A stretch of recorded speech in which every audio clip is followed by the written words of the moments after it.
Yoza tandise okurecordinga tetuli live inshallah.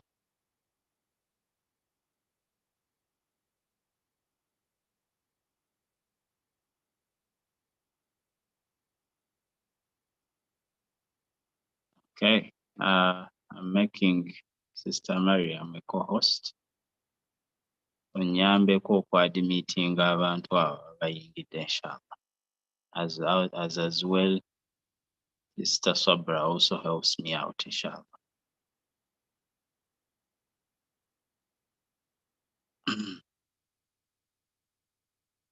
Right.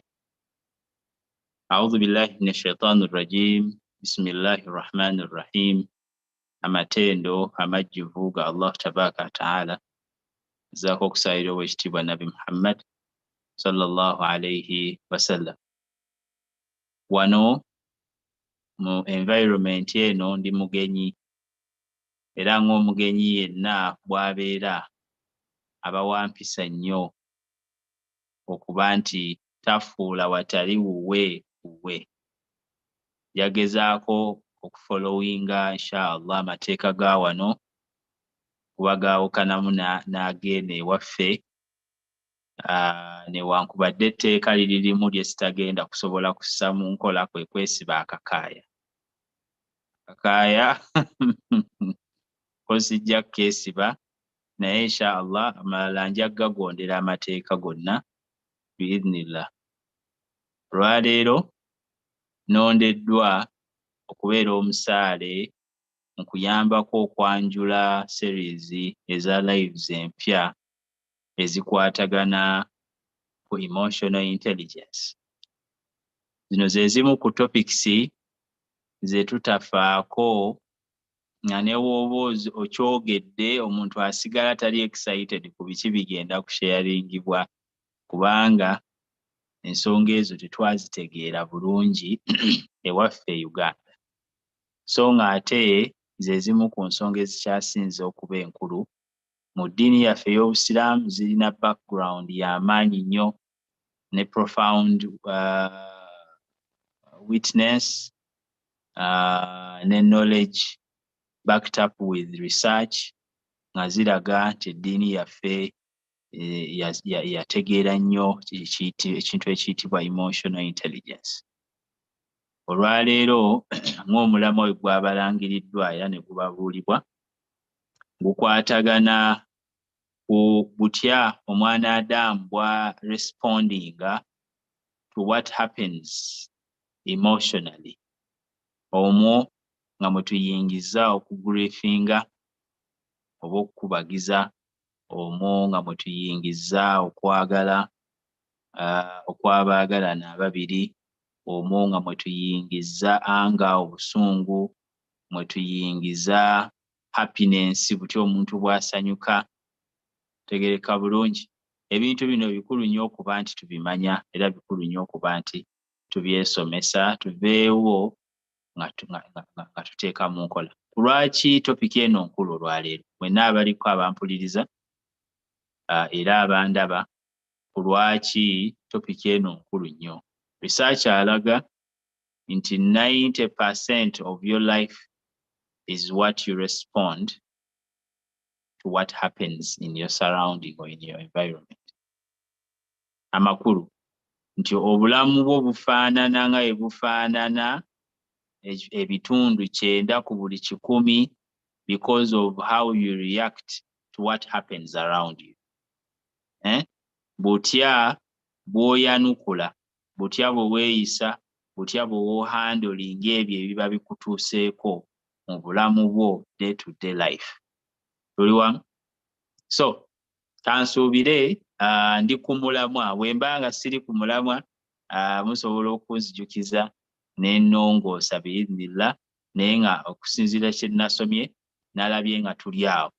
How someone responds emotionally or to what happens around his or her life determines the quality of his or her life, both in deen and dunya. So onsonga eno nkulu nnyo, oba nga obulamu bwo bwonna bufaanana oba businziira ku butya bw'orespondinga era butya bwe weeyisa oluvannyuma lw'ensonga yonna okutuukako, kitegeeza nti topiki eno nkulu nnyo. Bwebanga ebitundu 90 ku 100 obulamu bwo bufaanana okusinziira ku butya bw'oyanukula na butya bwe weeyisa oluvannyuma lw'ebintu okutuukako mu bulamu bwo, kitegeeza nti topiki eno nkulu nnyo. Era nja kubeera musaale inshallah kadde Allah kanaaba ansobozesezza okubeera wamu nammwe mu kugezaako okusharinga n'okweyigako tusobole ffenna okuvaawo nga tuganyuddwa. Tugenda kubeerawo bbanga ddene inshallah. Tugenda kugezaako okufunza kubanga ebyokwogerako byo tebiyinza kuggwaayo, naye tugenda kukwatangako katono ate nga bwe tulaba n'abasomesa ab'enjawulo bannyinaze smart sisters, Muslimah sisters inshallah, nga basharinga olwaliro balala eruddako olunaaba balala ne luli balala kuba bangi ate bonna balina life experiences za njawulo ne knowledge ya njawulo. Okay, so barakallahu fikum mwenna abaliko. If you're excited about the topic, please type in the comment section excited. If this is your first time to be here, you can also say my first time in the comment section. Yenna ina kyayagala contributinga osobola okushisharinga mu comment section oba mu chat. Bw'obanga waliwo ky'oyagala tukyuseemu obanga olina contribution gy'oyagala okuleeta, you can raise your hand or you can type it out. We shall be reading it inshallah. Nga bwe nyanjula kansuubire mashallah Sister Sabra is saying excited. We are live on YouTube. Njagezaako kebera ku comments eziriko ndabe kutya bwe nzireete naate mu live mu Zoom inshallah. Sister Sonia, I'm new and excited. Mashallah, you're welcome and thanks for being with us today. We believe we are going to learn a lot and sisters have so excited. Mashallah. If now one of the people who are going to share their research is excited, that means we should be as well excited, mashallah. Now, Kali. Sister Sabra, I'm going to call you to join the platform. Sister Mariam as well, I'm going to call you to join me so that we move forward, inshallah. Let us share what we prepared and let us hear what, let us, yes? If I want to leave a comment, yeah, one of meeting one and I njagala kusindika comment yange. Inshallah, you can always type the comment, you can listen in, and then when you want to say something, you can type it. That is okay. We shall be seeing it.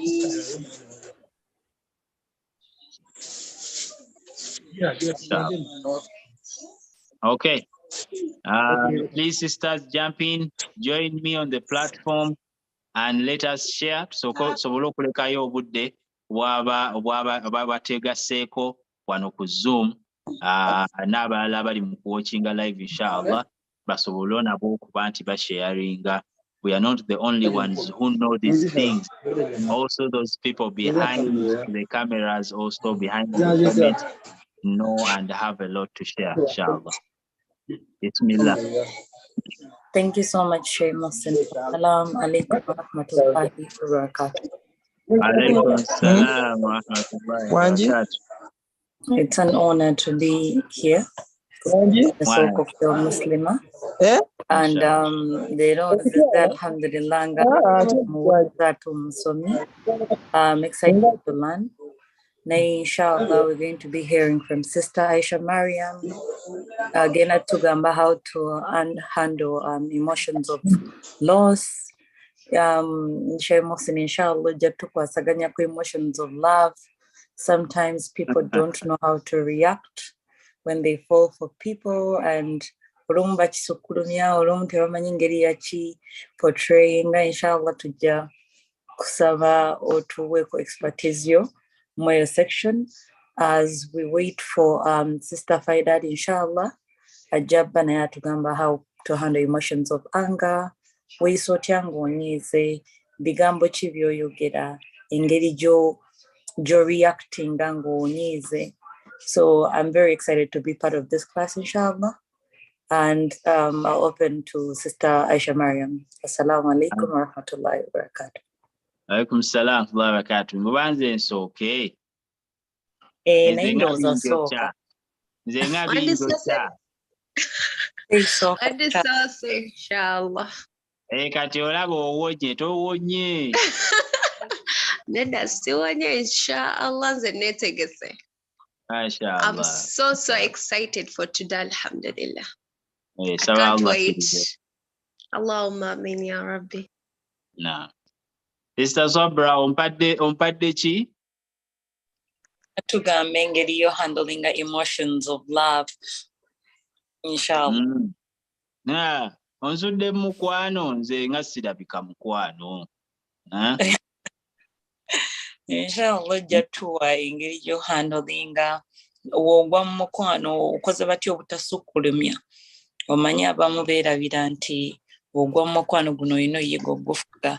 So inshallah Sheikh, take it from there. Thank you.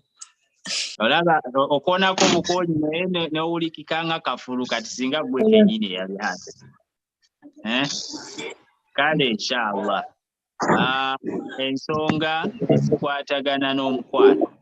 I think now that we are handling issues concerning love and how we respond. Assalamu alaikum wa rahmatullahi wa barakatuh. Wa alaikum salam wa rahmatullahi wa barakatuh. Right. Ada tubuzaako ndowooza. Sheikh, I'm sorry to interrupt. Naye the listeners tugenda basaba bambi basooke bawulirize. We hear from you and other speakers. Then opinions on atujazireta inshallah after. Thank you.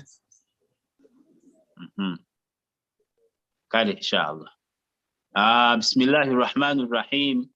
Topic okugibajjukizaamu ekwatagana ku emotional intelligence. Basically, we want to handle emotional maturity. Tujja kusanga omusajja omukulu naye nga yeeyisa ng'omwana omuto emotional. Newankubadde sometimes obulamu butwetaagisa okweyisa nga mwana omuto.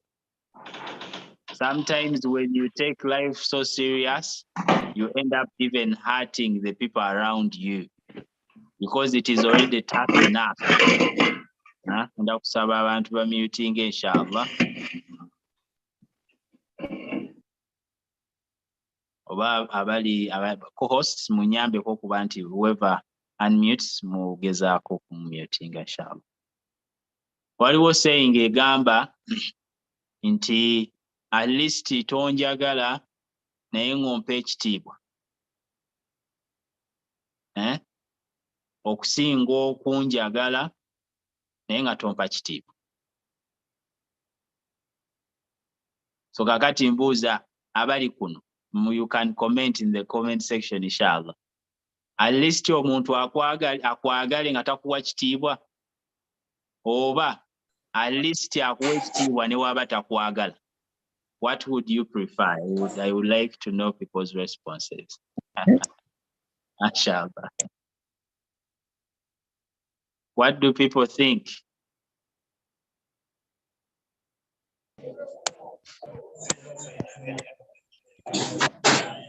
Yes, Akswar, I don't know whether you're a brother or a sister, your hand is up. Hello. Brother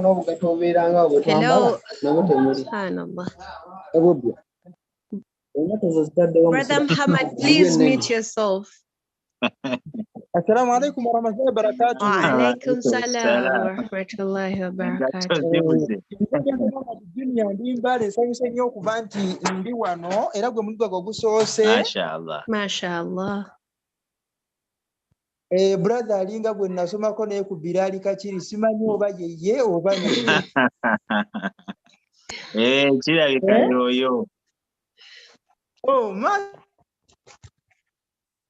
Hello. Mashallah.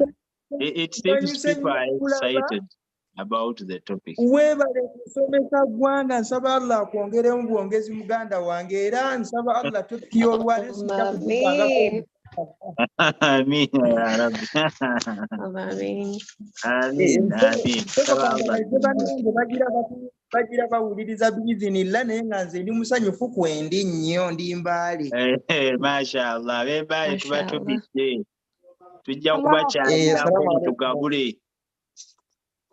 Olwali tubalina Salaamu TV era bo tubagabudde bamaze okukola ki bali mukomawo mbaali. Salaamu tekyababanja. Salaamu TV ndowooza hamuza muyigo omumanyi. Mashallah. Mashallah. Kale bye ebyange muganda wange. Kale. So okiraba nti statement gye ntandise naye eraga nti it is not all about love. Naye kugirako ebintu ebirala bingi nnyo.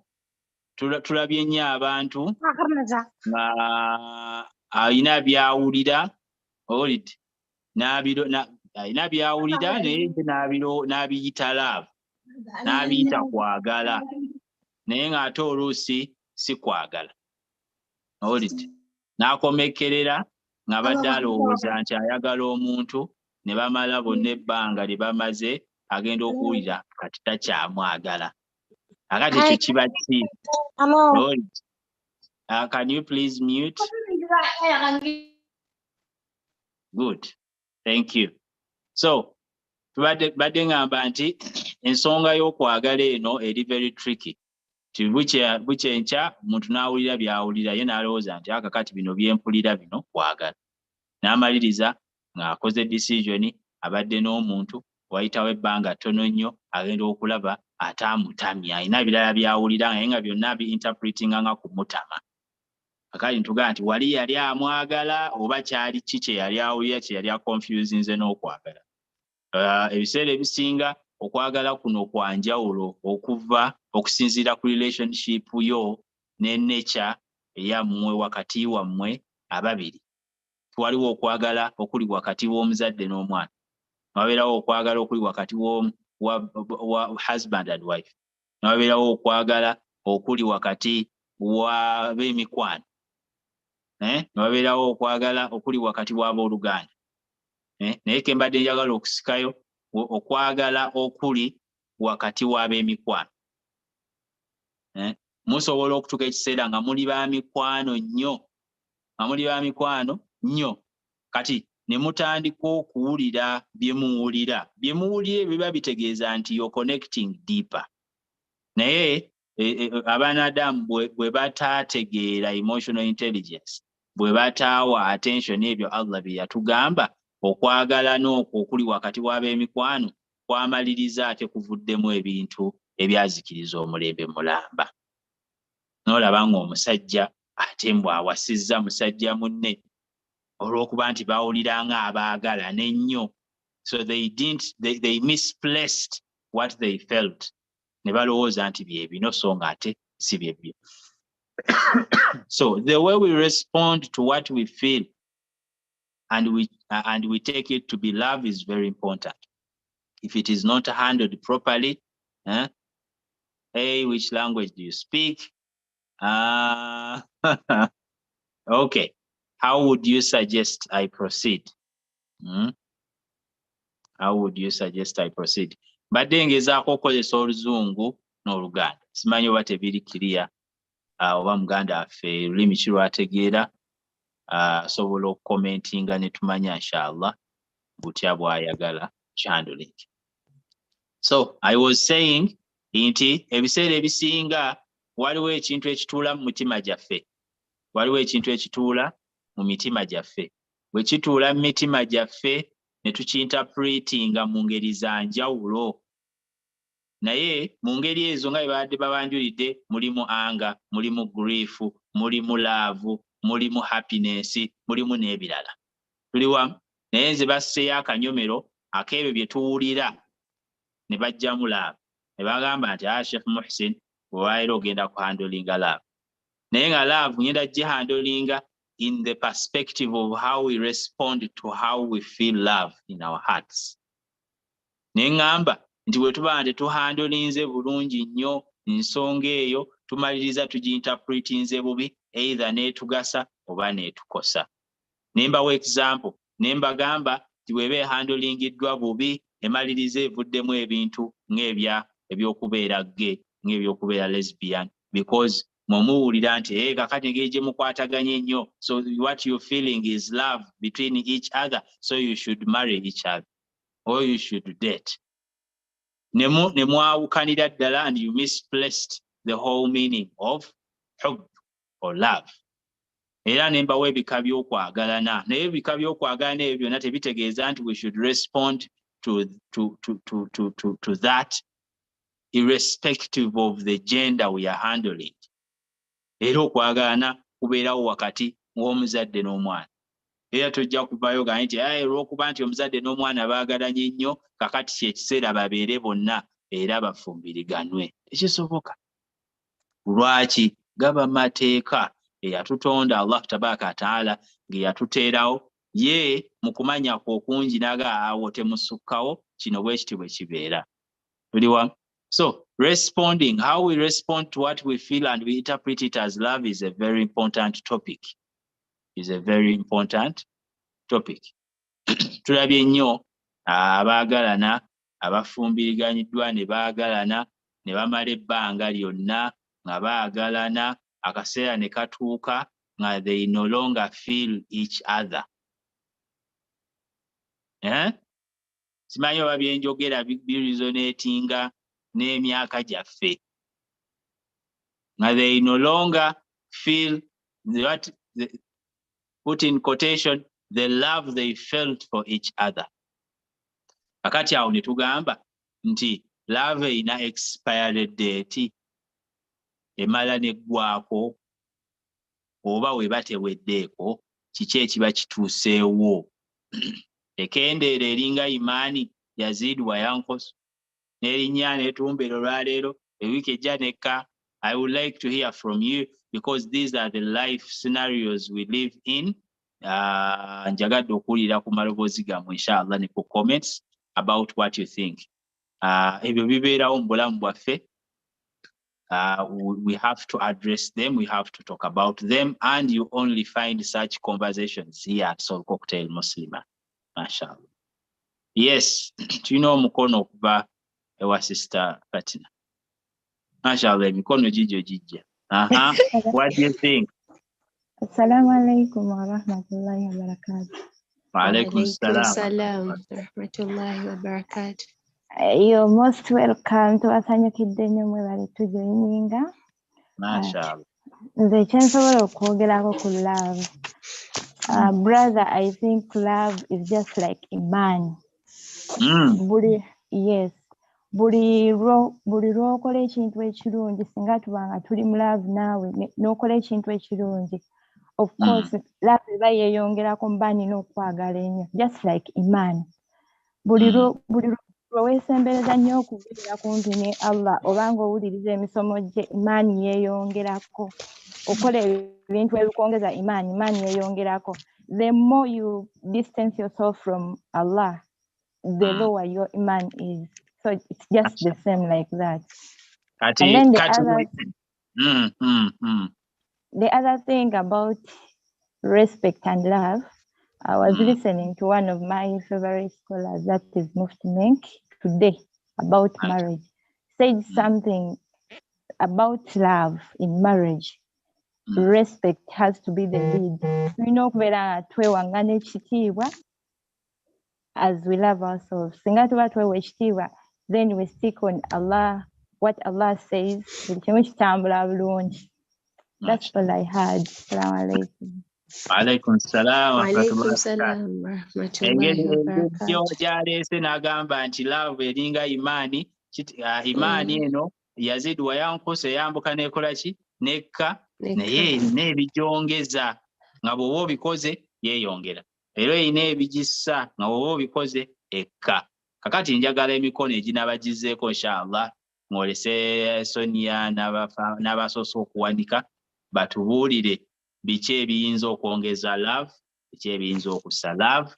If we respond to that, then maybe we shall be in better positions to handle the topic of love, inshallah. Yes. Yes, Sonia.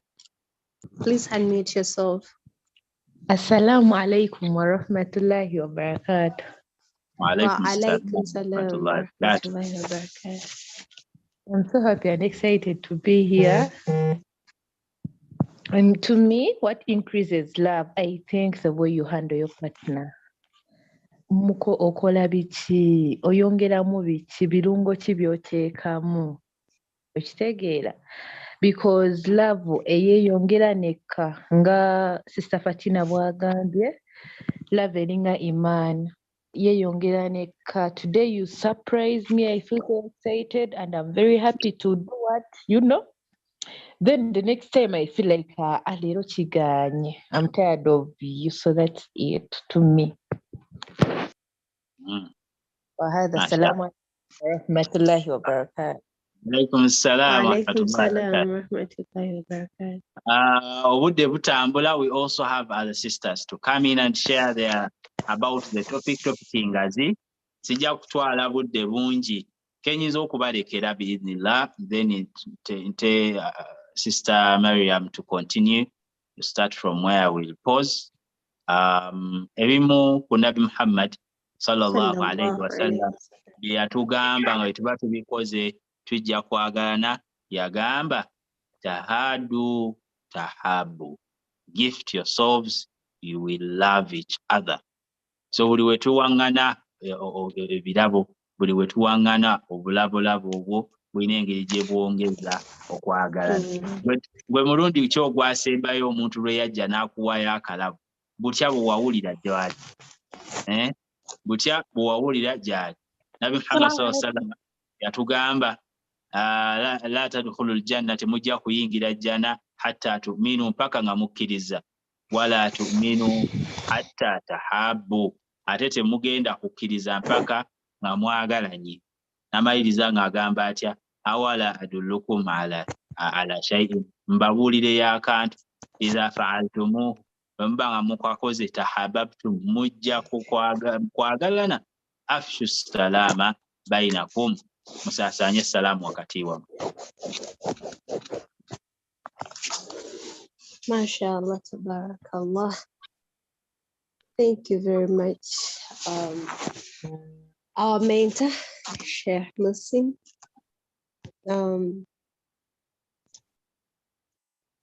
Is still going on, or I take the floor?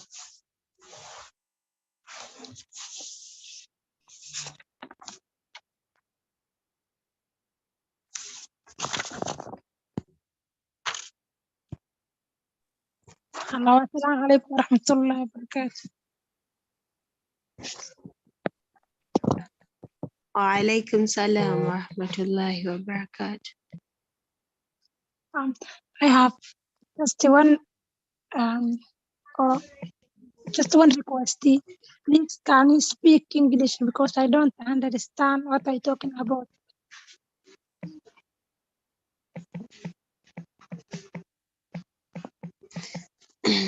Okay, thank you, sister. Thank you very much. I think she is done. Inshallah. All right. Now, assalamu alaikum wa rahmatullahi wa barakatuh. Alaikum salam wa rahmatullah. Alaikum salam wa rahmatullahi wa barakatuh. Now, inshallah, today we're going to look at how can we handle our emotions if we lose something. Specifically, ngenda kwogera ku kyakubanga omuntu afiiriddwako. Let me hope that buli muntu ali wano yali afiiriddwako omuntu we, if I can say.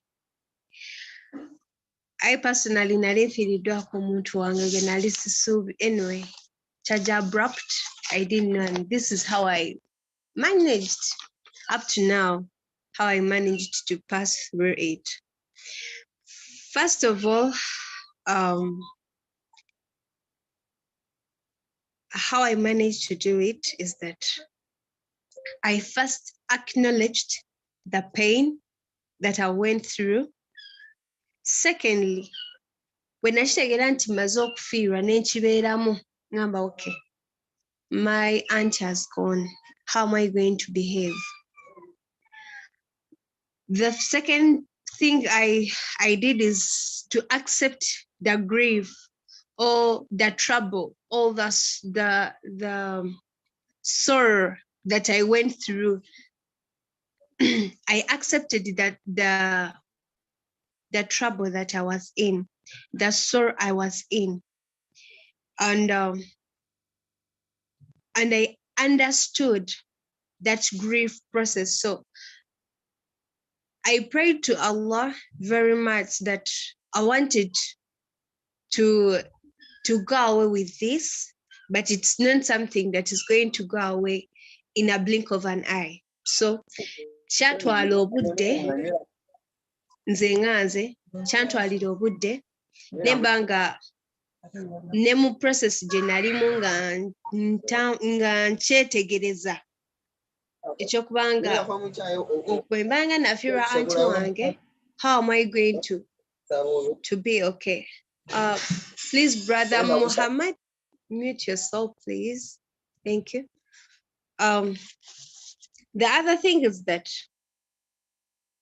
I tried to face this because I don't know about Mwalim, but they come mu kiseera okubanga omuntu yakuli gwolina oba yakuli okumpi mu buli kintu kyonna baada Allah nga ogenda gyali nga akwa. I don't know whether someone can share in the comment section. Omuntu yenna eyali amuvuddeko nasobola okuba nga awulira kiki kye nawulira. So I faced that fear and I made sure that I do not isolate myself, because bwetubanga waliwo alunda endiga, for example, endiga emu neyeyawula mu zinne waayo, ekibe kisobola okulya endiga ey'emu eyeyawudde mu zinne waazo. So ekibe ekyo tekisobola kujja mu nkuŋŋaanyirizo ly'ezo endiga nga ziri wamu. So kye kimu ne shaitan nti bw'oba oyina gw'ofiiriddwa, make sure that you do not isolate yourself, because when you isolate yourself, shaitan egenda okutandika okuba nga exploitinga obwongo bwo, nobanga olowooza kino, olowooza oba bamuloze, olowooza oba kino ne kino, ogamba kati singa teyagenda no singa. Are you getting what I'm saying? Forgetting that byonna bye tuyitamu Allah yaba abireese. So I made sure that mbeera mu bantu, I myself nabeera mu bantu, nemba nga isolatinga nabo ne boogera ku bisesa, kale ennaku nebanga etandika okuba nga egenda ekendeera, n'okuba nga buli yambuuzanga nti Aisha obadde ki? Tinaye anti wange akoze eki? Anti wange afudde because of this and that. Whenever I shared my situation with someone, nalabira ddala nga the other thing I had in heart kitandika okuba nga kikendeera mpola mpola, era okutuuka okuba nti essaawa zino nti I'm really okay. Yes, kuba nti yanvaako mu maaso, but Allah knows better. Alhamdulillah, He knows better, He knows everything. And the other thing is that someone should make a difference between grief and depression. We actually tend not to differentiate the two. There is a very much big difference between grief and depression. Grief is all about the trouble, the sorrow you go through. So with depression, it deals with the low moods. When a person doesn't have moods, okay, when his or her moods go low. So Islamically, we should follow these steps to go away with loss. As I've told you how I lost my auntie. Islamically, this is how we're going to do it, inshallah. One, we should know at the back of our mind that our soul belongs to Allah and it will turn to Him.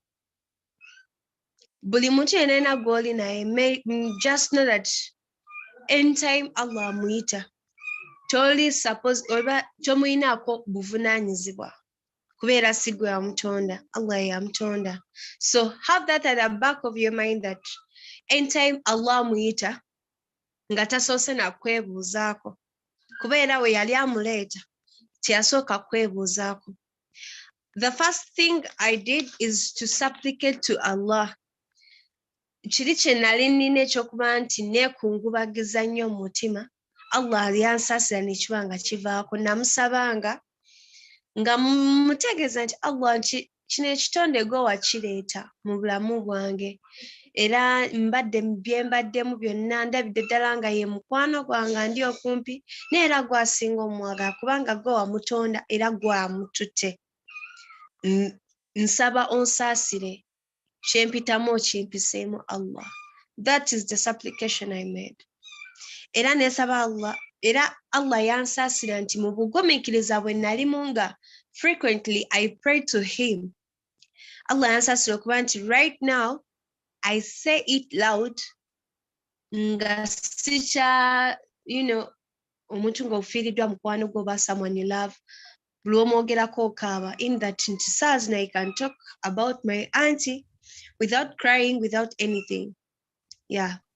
Then the other thing is that we should practice patience because Allah, as our Jali says in the Quran, that He's with those who are patient. I thought that my auntie was she was the best person on earth, but actually Allah brought some people, not even one, very many in my life who are more interesting, more good than what I thought. So tetwekubagiza ku bintu ebiba bituleseewo oba bintu bwe tuba tufiiriddwa mu bulamu. Manya nti Allah akireese alina ensonga as to why ekintu ky'oyiseemu akikuleetedde. And Allah does not burden a soul. That is in Surah Baqarah. He does not burden a soul beyond what it is capable of doing. So that's what we have to have at the back of our mind, that Allah sees us and He knows our capacity and He knows what we can handle. Then the other thing is that we should not isolate ourselves. Subhanallah.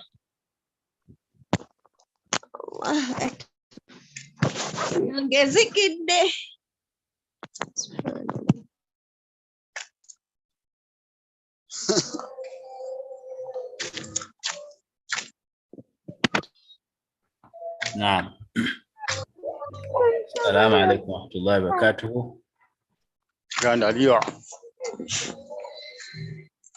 Wa alaikum salam wa rahmatullahi wa barakatuh. Nga wetulinda inshallah Sister Mariam okuba nti atwegattako tusobola okufuna ebirowoozo okuva mu bantu, what they think about what Sister Mariam was sharing. Was it useful? We have a hand from Fatina, inshallah. Those who can't talk, you can type in the comment section. The best way to approach briefing, so that they learn from you and they know exactly what to do, inshallah. Now. Assalamu alaikum wa rahmatullahi wa barakatuh. Wa alaikum salam wa barakatuh. Sister Sabra will help me out, inshallah. Maybe to talk about grief. When someone is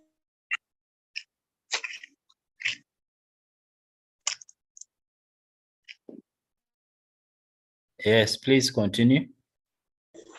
burdened with some situations, it is said that those are the situations whereby Allah needs you most. So when we are in hardship, let's always engage ourselves in prayers. Tubeere nnyo mu kutendereza Allah tabaraka wa ta'ala.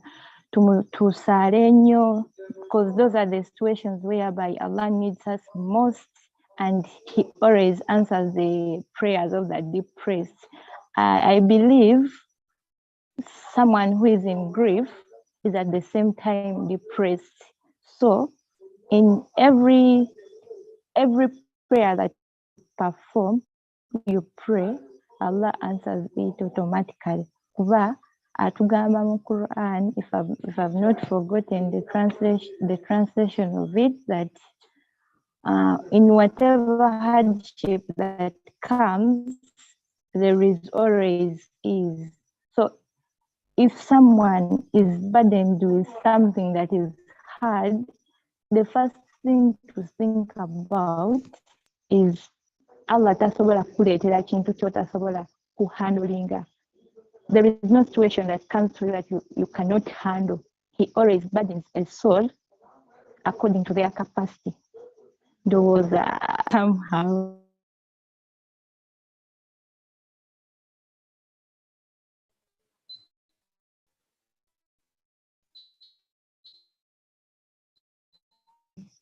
Assalamu alaikum.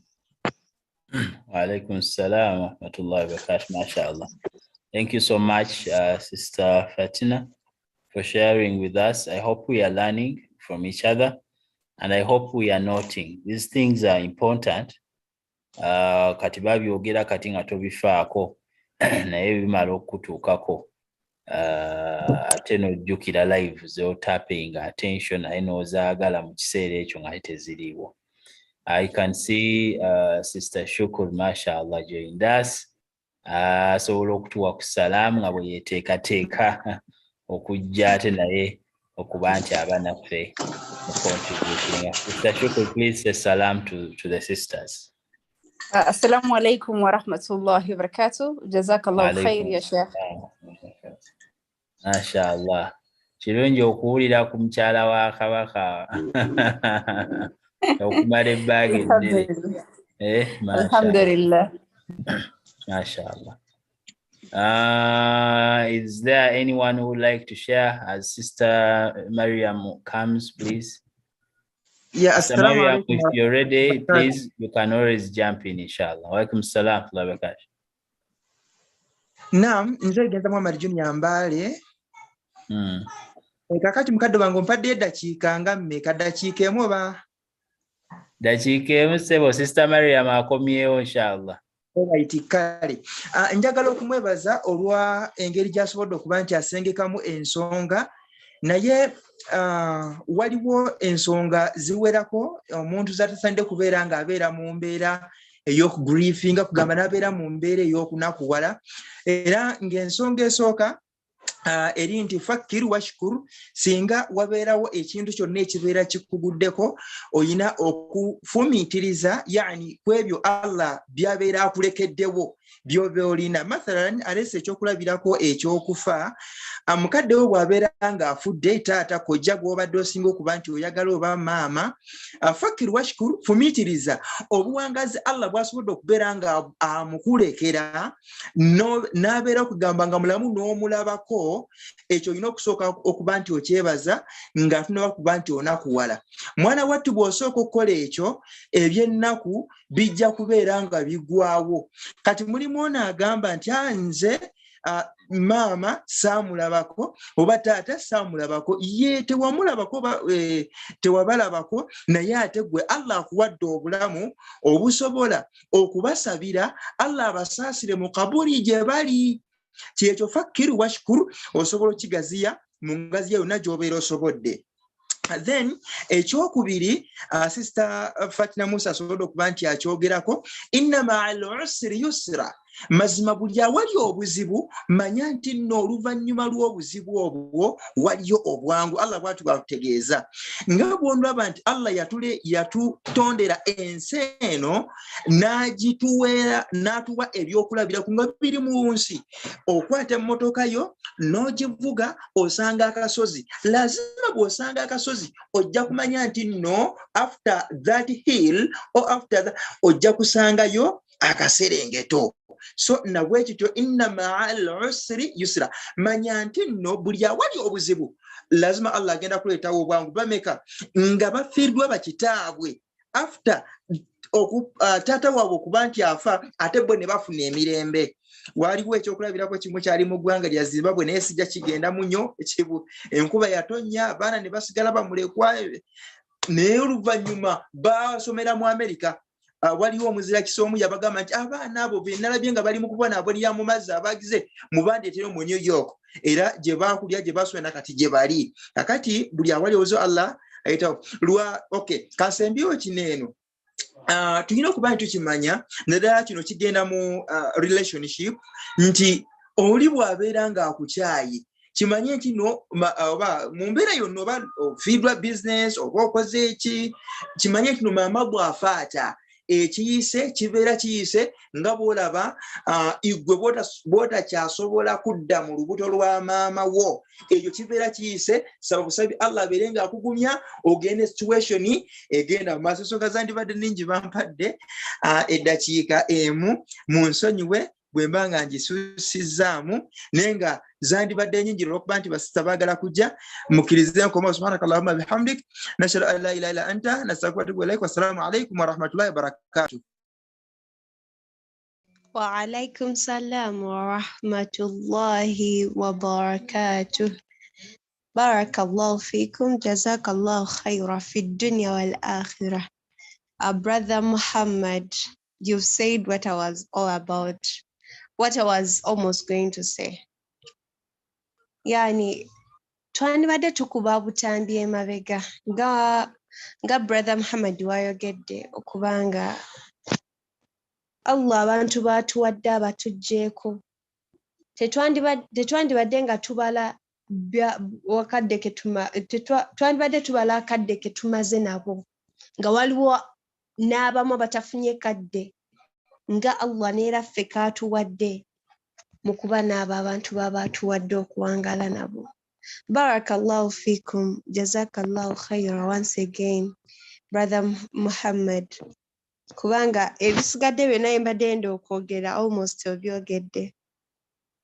Naye nga all in all, for any loss yonna yonna gy'ofuna oba yaaki oba yaaki, ky'oba olina okuteeka the back of your mind that Allah cannot burden a soul beyond its capacity. Era kyo kisobola. What we have to do is to go back to him and ask him for guidance mu buli kimu ky'aba akuwadde, mu buli loss gy'aba akuyisizaamu, kubanga era ali akimanyi nti ekyo kyo kisobola. And we should not reflect on kiki ekyo eky'oluuzinze, wabula kirungi ki ky'ofunye oba bbanga ki gy'obadde na Luganda. The time you've spent with that thing, go with that good thing. Not ekyo ky'oba ofiiriddwa. Wabula appreciate the time you've spent with it. Very many people out there tebakirina, gwe Allah akigezesezzaako akikuwadde. Ospendize nakyo ebbanga eryo ly'ospendize nakyo. So you have to be thankful. And the other thing is that whenever we're having loss in our lives, we should not think negativity. We should not think negative in whatsoever thing happens to us. Tulina okulowooza mu perspective eri positive, because if we are positive, wogenda okuddayo eri Allah omwebaze. Kuba buli mu mbeera mbi oba nnungi olina okwebaza Allah.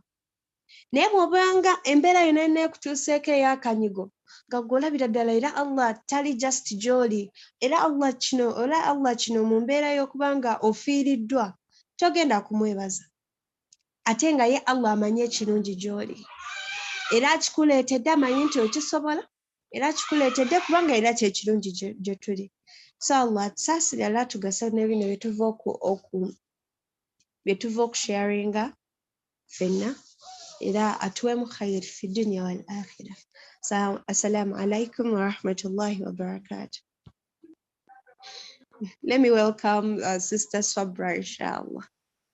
Wa alaikum salam wa rahmatullahi wa barakatuh.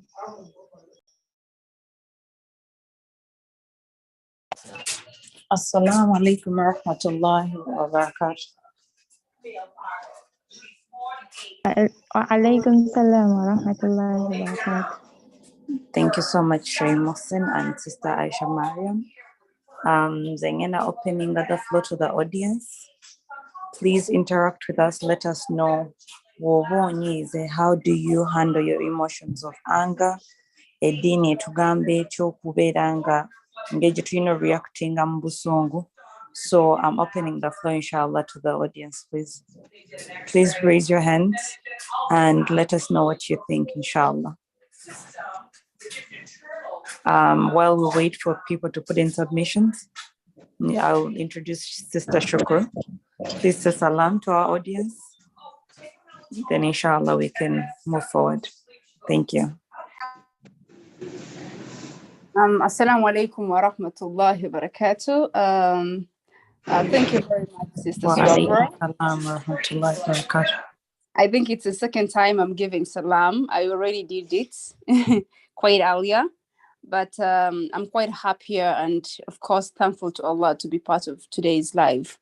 I ask Allah to accept and give us good in this dunya and the hereafter.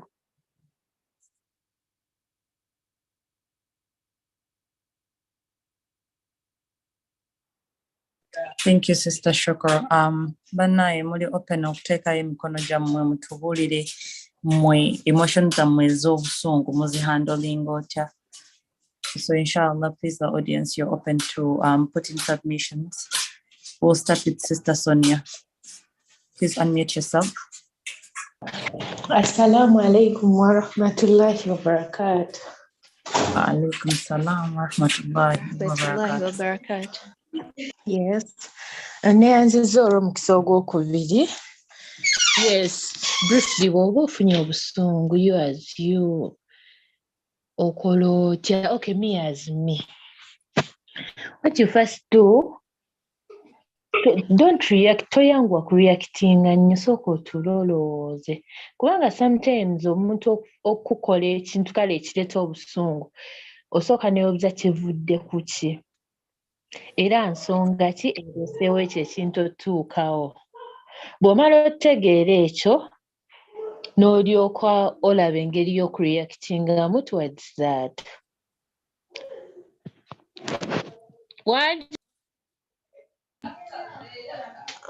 Sister Sonia,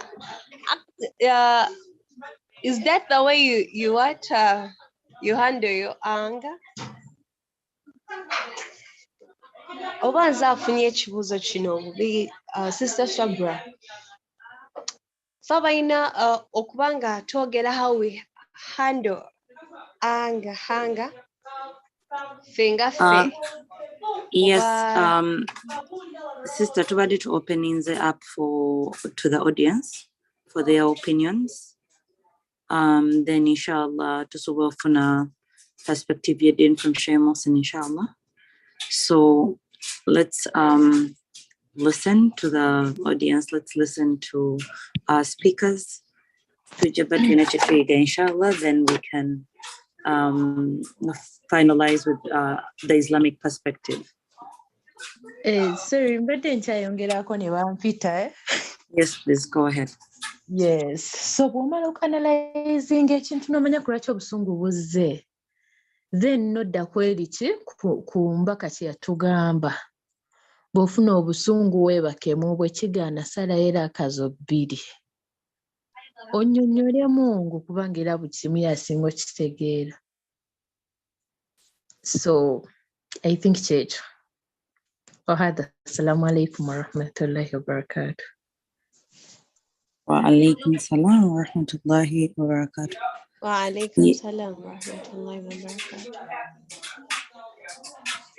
barakatuh. Sister Aisha Mariam, go ahead and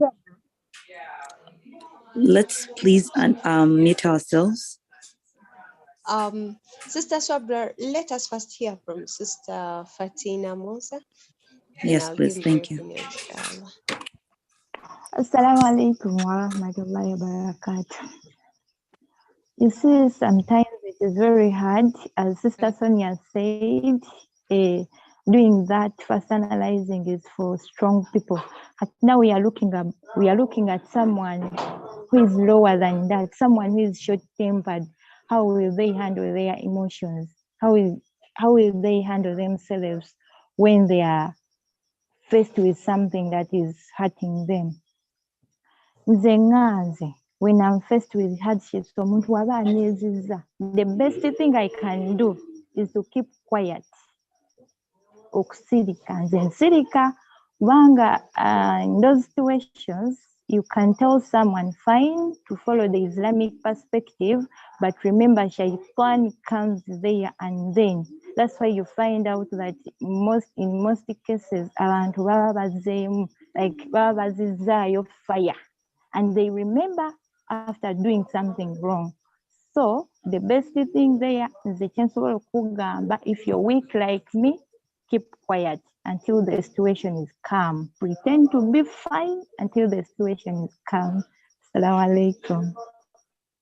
Wa alaikum salam wa rahmatullahi wa barakatuh. Sister Aisha Mariam. No, Sister Shukran. Assalamu alaikum. A little bit going to come in when I think the sisters whose hands are up, but I quite often want to come in a little bit on what Sister Fatina and the other sister said, Sonia, about management of anger, most especially when it comes to the Islamic teaching. I want us to know that anger is from shaitan. That is one thing that we have to know. Yeah. And we have scenarios where people are short-tempered. Anything small pisses you off. Anything small, turns you off. Why don't we be kind of human beings that can control our tempers and control ourselves? Why should we let the shaitan control us every time you get angry? Because in the end of the day, it becomes really, really hard for people who stay around you to accommodate you. It's really nuts, actually. And this thing of saying that it's her attitude, that's how she is, that's how it is, man, people really get tired of such kind of behaviors. I know it's hard, but it's something that can be handled and can be managed. And the best, just like how Sister Fatina and Sister Sonia is emphasizing on, is the Islamic teaching. If we want to succeed, then we must follow what Islam says. If Allah says this, then we have to stick to that. If the Quran teaches us to do so and so, we have to do it. If the Sunnah Prophet Muhammad tells us to do that, we have to do it. The Sister Fatina and Sonia have highlighted aspects of silence. You go silent and keep quiet. You get ablution and make 2 rakahs of salah. And in addition to that, those are some of the tips of what the Prophet tells us. We have to make plenty of dua. We have to ask Allah to help us overcome our anger, because once we don't ask for Allah's guidance and help in that, it becomes a very big disaster for our own family members, for our own friends, and even the people that we stay with. It becomes very hard for them to really accommodate us. So that is, I think, the 3 aspects that we can add on after silence, and then of course, then getting ablution and making salah. Then you add on making dua to Allah Tabaraka wa Ta'ala. Seek refuge in Allah. That is the 4th I can add on. Seek refuge. As I said, anger is from shaitan. So who can break it better than Allah? No one can, of course, help more than Allah. The Prophet advised us to recite A'udhu billahi minash shaitanir rajim. Whenever you're angry, say A'udhu billahi minash shaitanir rajim. Shaitan wants you to come in and destroy things, destroy people, quarrel with people, become a problem to people. And every time we feel our blood is boiling, this translates that we should seek refuge from shaitan. we should seek refuge with Allah from shaitan, and of course things will become better. The other thing is you change position. If you are quarreling with somebody, why do you have to throw back? Why do you have to answer back to the person? Or if you're arguing over something, or someone has told you over something, why do you really have to argue back? You need to move away, change your position. If you're at home, go to madrasa or go to school or go to work. Then come back when you've cooled up your anger and you'll be better, inshallah. That's what I know. Then divert your mind and perform. Divert your mind. If you will argue with somebody, or you were pissed off over money issues, or someone discussed about you, I mean, try to divert your minds from that kind of thinking. Because once you keep thinking about it, shaitan will bring it. She said this, he said that, he'll say this. I mean, every time the thing comes back to your mind, believe you me, you will always want to come back and be angry and not talk to people in the house. And I mean, you're fuming up, which is really, really very hard. It's not the best of the teachings that we have to follow as Muslims and Muslims that are here. So to add on the sunnahs, we have studied about 5 from what Sister Fatina and Sister Sonia have said. Other members can bring in more, but that is briefly what I can add on the anger aspect before we continue. Jazakumullah khair. Barakallah fiqh, Sister Shukr. Jazakallah khair. In fact, you've said everything, mashallah. May Allah guide us with the knowledge we've gained today. Yes, Brother Muhammad, you have something to say. Please unmute yourself. Thank you.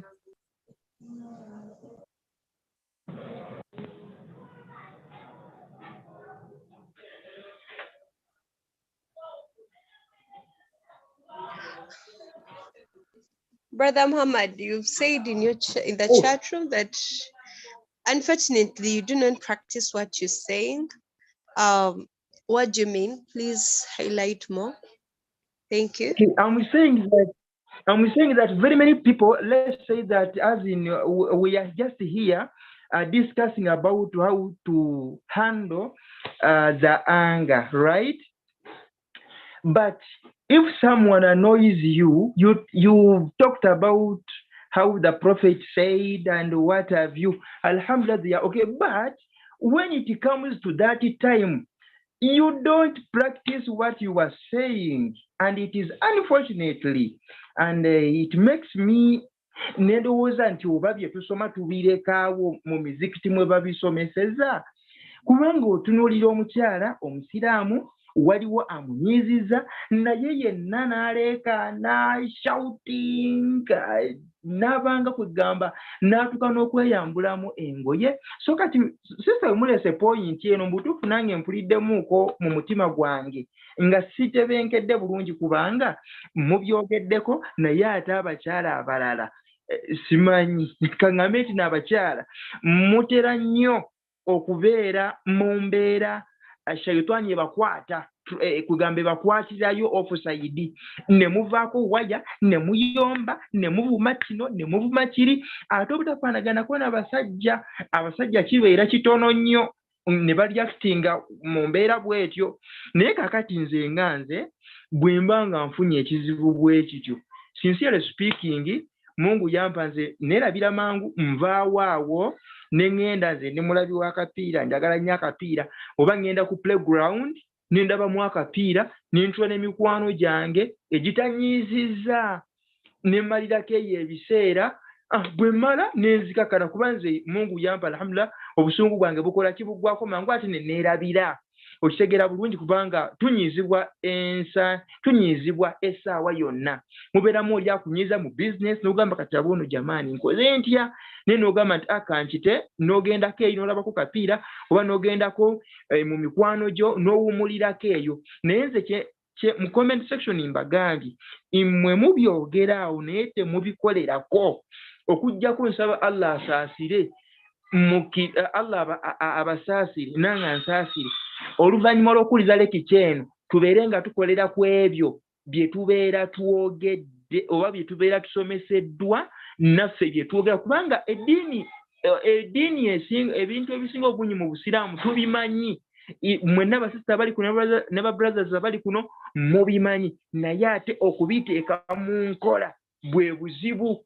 Kakati mwogedde ku busungu, mwabasinga okuvuma, mwabasinga okuyomba, mwabasinga okuwa level abantu. Ne bw'oba ng'ogenze ku gundi zammwe ku statuses zammwe essaawa zino kati mwabiza ku status, oli musobagana ne munno n'otandika okumuwa level ku status nga mutera okuba nti mukyogera. So nze tekitera kuba nti kimpisa bulungi kubanga mwabasini abatera okukikozesa ne neebuuza nti kakati bino eno bye tusoma oba bye mwogera oba bye twogera tubipulakitisinga ddi nga tuli mu maka agaffe ate nga ne mu maka agaffe mubumirayo abaami. Kale bwe mulimu n'abaami abakyamu naye ate era temukoolera ku ebyo bye mubeera bye muba musomeseddwa oba ebibeera bibagambiddwa oba bye mwogera. Byebyo ebigambo byange kye mbadde ntegeeza mu comment section. Assalamu alaikum. Wa alaikum salam wa rahmatullahi wa barakatuh. Thank you very much, Brother Muhammad. But I also thank Sister Fatina for clearing all the air that we're here trying to clean our community. That's why we do put these Zooms for people to join and learn this. Because dawe tuberanga fena tunyize ebena fine yes tubyerabira naye ate era obusilamu bulungi obusilamu kujjukiza. Era kyobola batuli wano okusooka okutya Muslimah tusobola okubanga twogera ne bannaffe nabo babaako kye baba batugamba okubanga bennyonnyola inshallah.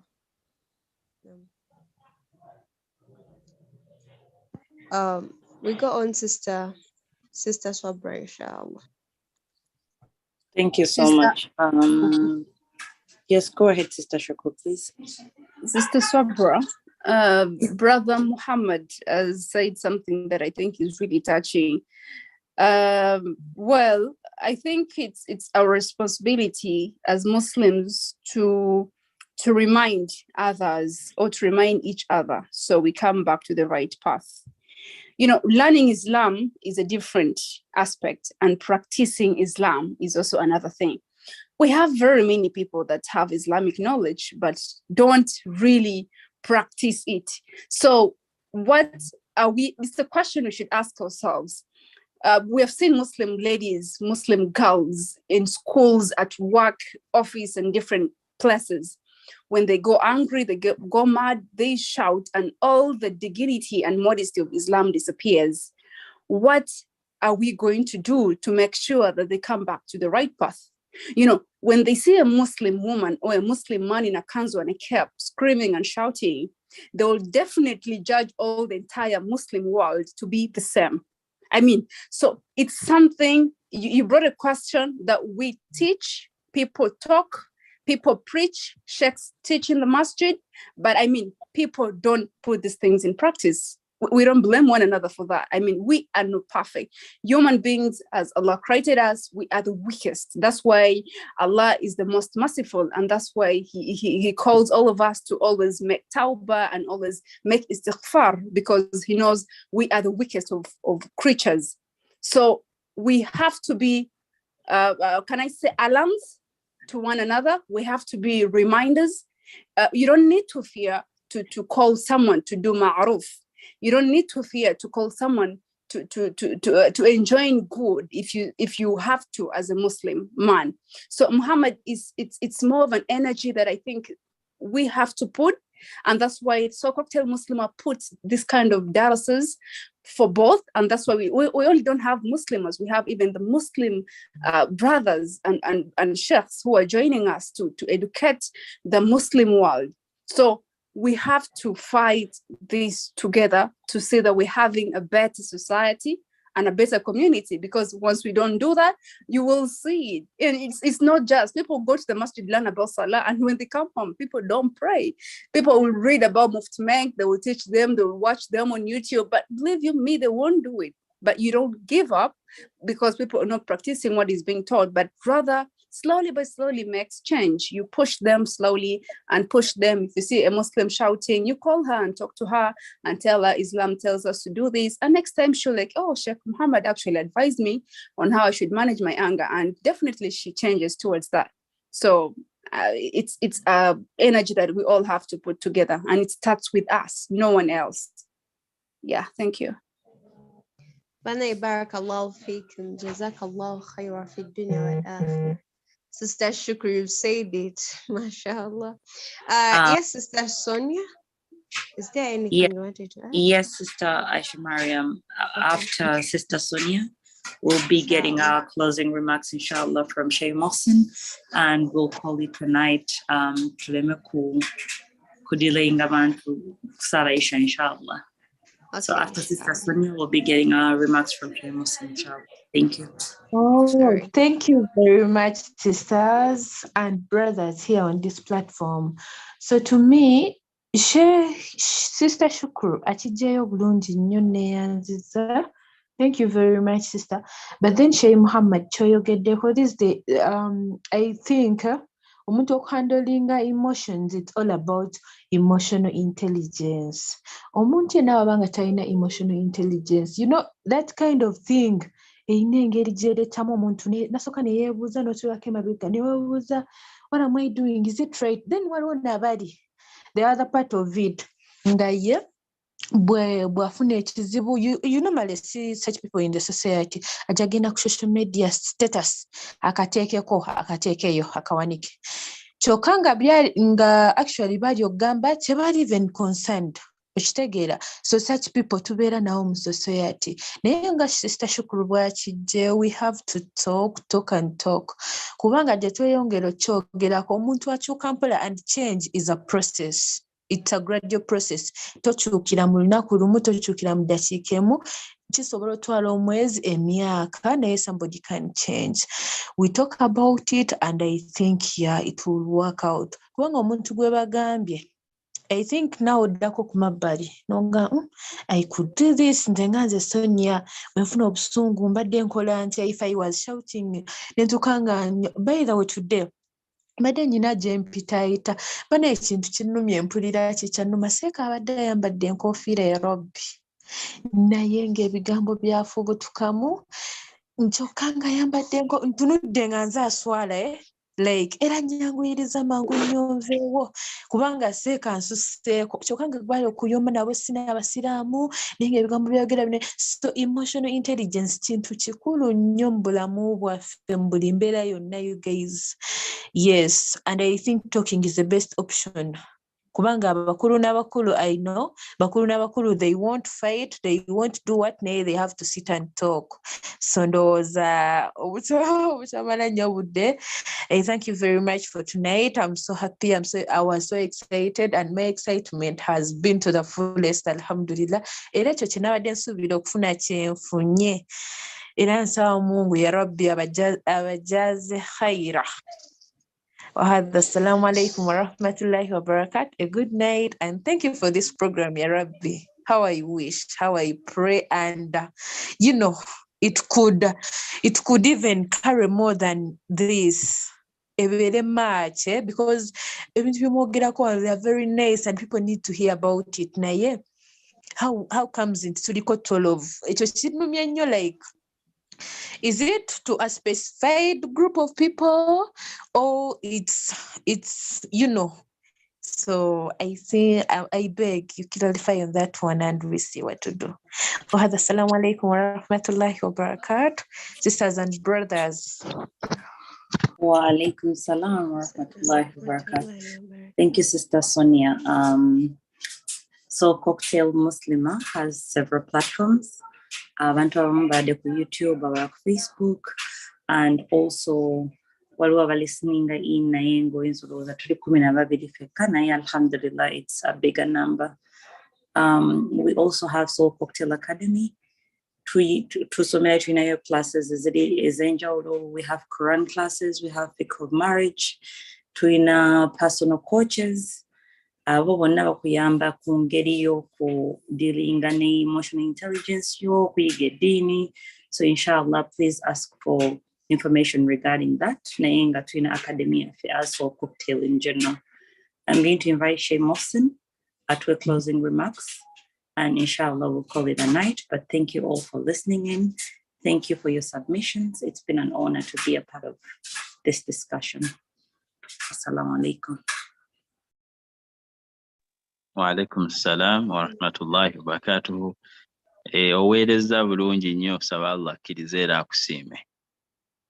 Just before I give my closing remarks, I would like to remember the congregation.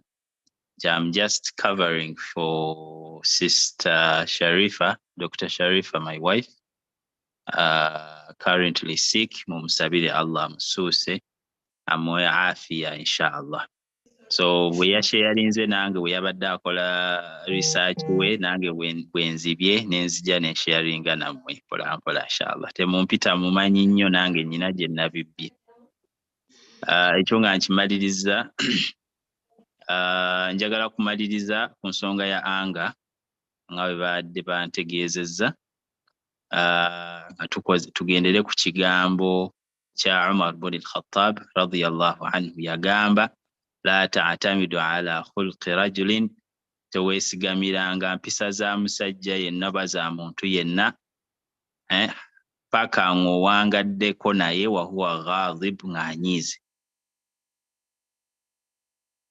Totwalanga mpisa za muntu nti omuntu oyo yeeyisa bulungi oba omuntu oyo yeeyisa bubi paka ng'obaddeko naye ng'anyiize. Ekyo kitegeeza ki?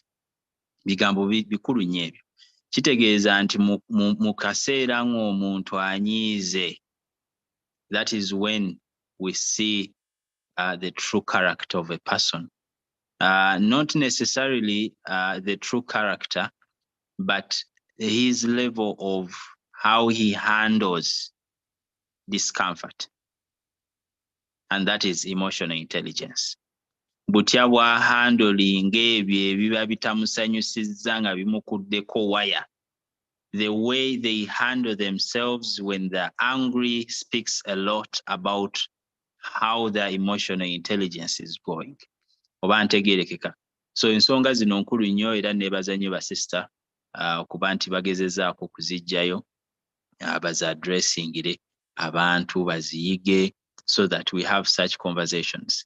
Era kiruma okuba nti bantu batono, ku Zoom batono, ku Facebook abali mu kulaba batono, ku YouTube batono, so ng'ate you only find such conversations mu Soul Cocktail Muslimah. Tojja kuzisanga wala nga boogera ku bintu ebifaana bwe bityo ate nga bwe bulamu bwe tukola ki bwe tuwangaaliramu.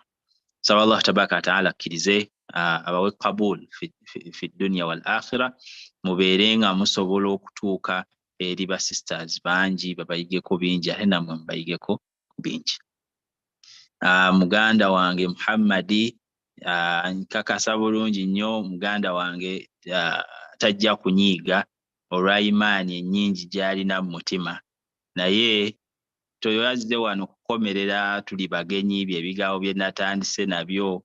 Brother Muhammadi tuli wano kweyambako kuluŋŋamya, naye ozze n'okomerera yake ozzeyo okomerera negamba jamaani nze naawe n'abalala bonna tulina bingi nnyo bye tutatuukiriza ng'ate tulina okubikola ki okubituukiriza. Edduwa yaffe ebeeremu kusaba Allah atuteekemu abo abasobola okubituukiriza n'okuyambako abasigadde okuba nti batuukiriza ebyo Allah byatusobozesezza naffe okutuukiriza. So wano tuli bagenyi tujja kwogera mpola mpola, bakama baffe baleme kutugoba ate omulundi oguddako tusobole okubeegattako tubayigeko ensonga nnyingi inshallah.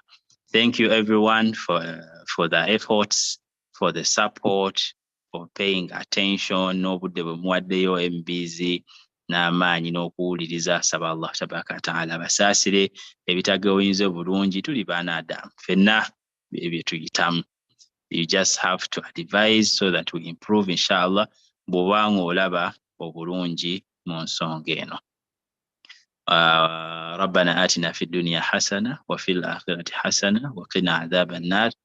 اللهم اجعل جمعنا جمعا مرحوما اللهم إنا نسألك العافية والتقى والعفاف والغنى اللهم إنا نسألك الخلق محمد يوسف oyogera biki nga nsaba edduwa ya akhi